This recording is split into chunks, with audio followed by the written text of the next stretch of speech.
بسم اللہ الرحمن الرحیم۔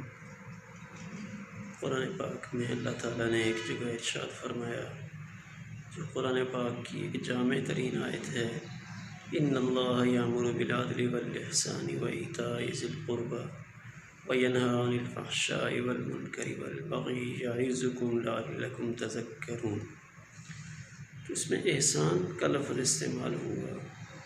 تو مفسرین لکھتے ہیں کہ احسان دو معنی میں استعمال ہوتا ہے۔ ایک اپنی ذات کے اعتبار سے کسی بھی کام کو اچھے طریقے سے سر انجام دینا، کوئی بھی کام ہو چاہے اس کا تعلق عبادات کے ساتھ ہو یا عملی زندگی کے کسی کام کے ساتھ ہو۔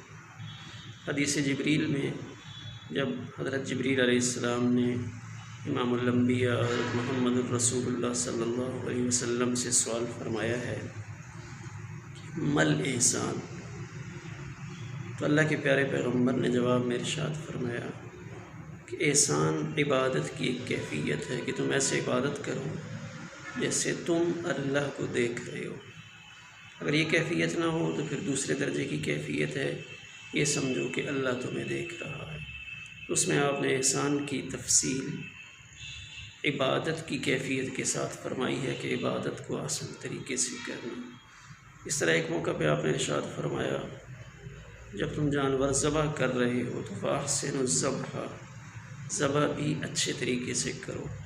تو گویا کہ احسان کا ایک معنی کہ اپنی ذات میں کسی بھی کام کو اچھے طریقے سے کرنا، اور احسان کا دوسرا معنی کہ لوگوں کے ساتھ اچھا سلوک کرنا، کہ جو تمہارے ساتھ برا کرے فاحسن الی من اساء الیک، جو تمہارے ساتھ برا کرے اس کے ساتھ اچھا سلوک کرو۔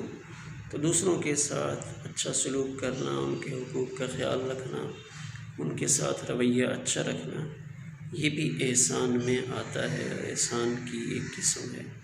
پھر اسی طرح دیگر مخلوقات کے ساتھ، انسان کے علاوہ جو دوسری مخلوقات ہیں، چرند پرند کے ساتھ بھی اچھا سلوک کرنا، یہ بھی احسان میں داخل ہے۔ امام قرطبی رحمۃ اللہ علیہ نے لکھا ہے کہ ایک شخص کے گھر میں بلی ہے، اس کو مناسب غذا نہیں ملتی، یا اس نے پنجرے میں پرندے پال رکھے ہیں اور ان کو وقت پہ دانہ نہیں ڈالتا، تو چاہے یہ دیگر عبادات کتنی ہی زیادہ کیوں نہ سر انجام دیتا ہو تو یہ محسنین میں شمار نہیں ہو سکتا، یعنی اچھا کرنے والا نہیں ہو سکتا۔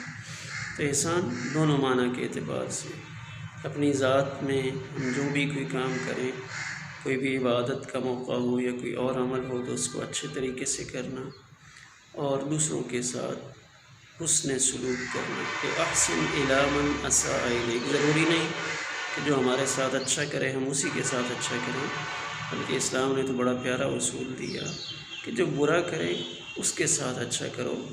کیوں کہ اچھا کرنے والے کے ساتھ تو ہر کوئی اچھا کرتا ہے، لیکن برائی کرنے والے کے ساتھ اچھا کرنا یہ دل گردے کا کام ہے۔ تو اللہ تعالیٰ ہم سب کو احسان کی یہ دونوں کیفیتیں نصیب